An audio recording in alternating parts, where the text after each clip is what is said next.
8 భారతదేశ స్వాతంత్రానంతరం ఏ ప్రభుత్వము కూడా కేసీఆర్ గారి ప్రభుత్వం చేసినంతగా రైతులకు ఎన్నడూ సాహసోపేతమైన కార్యక్రమాలు తీసుకోలేదు అనేది అక్షర సత్యం. రైతు బంధు అనే ఒక విప్లవాత్మకమైన పథకం ఇది ఇక్కడ అక్కడ కాదు. మొన్న నేను ఆక్స్ఫర్డ్ యూనివర్సిటీకి పోయినా, అక్కడ నేను చెప్తుంటే వాళ్ళే పరిశాన్ అవుతున్నారు. దాదాపు $9 బిలియన్ 70 లక్షల మంది రైతుల ఖాతాల్లో 11 విడతలుగా వేసినాము. Direct benefit transfer farm input programme called Rythu Bandhu అని చెప్తుంటే ఆక్స్ఫర్డ్లోని అధ్యాపకులు, ఆక్స్ఫర్డ్లోని అక్కడి విద్యార్థులు కూడా ఇది నిజమేనా అన్నట్టు అబ్బురపడి చూస్తూ ఉన్నారు. తెలంగాణ నేల మీద రైతు రాజ్యం తెచ్చిందే కేసీఆర్ గారు. భారతదేశంలోనే మొట్టమొదటిసారిగా అన్ని రంగాలకు 24 గంటల ఉచిత విద్యుత్తు, 24 గంటల విద్యుత్తు, అందులో ఉచిత విద్యుత్తు రైతులకు ఇచ్చిన మొట్టమొదటి రాష్ట్రం తెలంగాణ. మొట్టమొదటి ముఖ్యమంత్రి భారతదేశ స్వాతంత్రానంతరం కేసీఆర్ గారు మాత్రమే. ఇది నువ్వు అవునన్నా కాదన్నా, గింజుకున్నా గిలగిల కొట్టుకున్నా రేవంత్ రెడ్డి గారు, ఇది వాస్తవం నిలిచిపోతుంది. ఇందిరమ్మ రాజ్యం అన్నావు. ఇందిరమ్మ గొప్పతనం తెలవాలంటే గుడ్డలు కూడా తీసుకొట్టాలన్నావు. ఇందిరమ్మ గొప్పతనం ఏంది, ఇందిరమ్మ రాజ్యం గొప్పతనం ఏంది నీది అంటే కాలిపోయిన మోటార్లు, పేలిపోయిన ట్రాన్స్ఫార్మర్లు, ఎరువుల కోసం, విత్తనాల కోసం లైన్లలో మళ్ళా చెప్పులు. నువ్వే చెప్పినావు, నీ పార్టీ చెప్పింది, మాకు ఓటేయండి, మార్పు తెస్తాం, ఆనాటి రోజులు తెస్తామన్నావు. నిజంగానే తెచ్చినావు. ఇవాళ ఎరువుల కోసం, విత్తనాల కోసం ఇవాళ రాష్ట్ర వ్యాప్తంగా నీ చేతగాని ప్రభుత్వం, నీ అసమర్థ ప్రభుత్వం రైతులను కాల్చుక తింటున్న మాట వాస్తవం కాదా?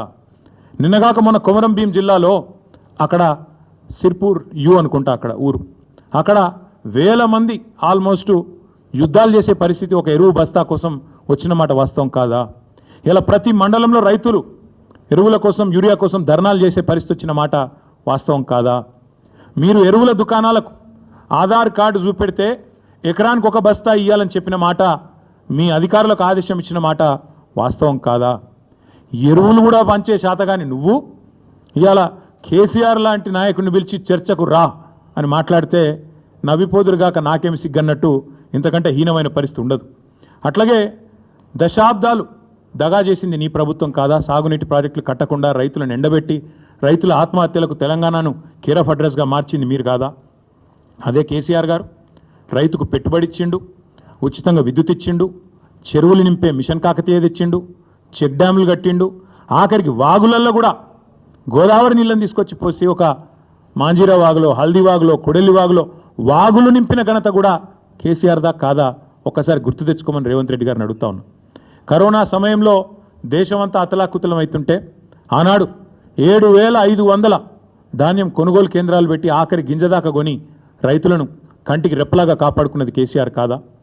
మార్కెట్ యార్డులకు ఇవాళ ధాన్యం వస్తే ఎక్కడ బోనస్ ఇవ్వాల్సి వస్తుందో అని ఎగ్గొట్టి దాచుకుంటున్నది నీ ప్రభుత్వం కాదా అని నేను అడుగుతా ఉన్నా.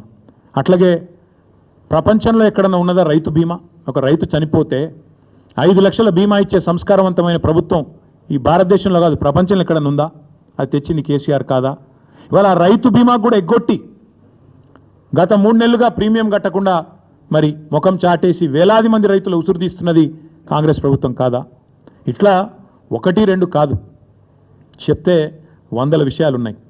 మీరు ఆనాడు దశాబ్దాల మీ గొప్ప పరిపాలనలో, మీ ఇందిరమ్మ పాలనలో ఆనాడు చెరువులను మీరు తాంబాలాలుగా మారిస్తే, వాటిని ఎండబెడితే, మిషన్ కాకతీయ ద్వారా మళ్ళీ వాటిని ప్రాణం పోసి వాటి ద్వారా మొత్తం భారతదేశంలోనే ఇటు వ్యవసాయానికి ఊతమిస్తూ ఇంకోవైపు మత్స్య పరిశ్రమకు నెంబర్ 1 స్టేట్ ఇన్ ఇన్లాండ్ ఫిషరీస్గా తీర్చిదిద్దింది కేసీఆర్ కాదా?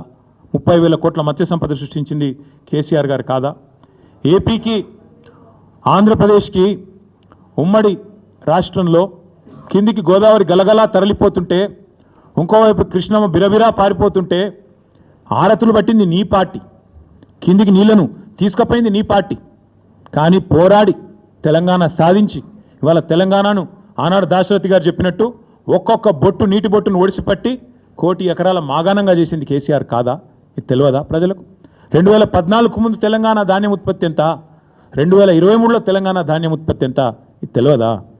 ఇవాళ బనకచర్ల ద్వారా మీ గురువు గారు చంద్రబాబు నాయుడు గారు తెలంగాణ రైతుల గొంతు కోసి మరి గోదావరి నీళ్లను మళ్ళీ కిందికి తీసుకుపోయే ప్రయత్నం చేస్తుంటే మీరు ఎట్లా వంతబాడుతున్నారో తెలంగాణ సమాజం చూస్తలేదా, తెలంగాణ రైతాంగం చూస్తలేదు అనుకుంటున్నారా? ఈ జలదోపిడిని అడ్డుకునే ప్రయత్న భాగంలో మీరు ఎట్లా ఆంధ్ర ప్రయోజనాలకు వంతబాడుతున్నారో ఇవాళ తెలంగాణ సమాజం చూస్తలేదు అనుకుంటున్నారా? ఒక్కసారి గుర్తు చేసుకోండి అని చెప్తా ఉన్నాను.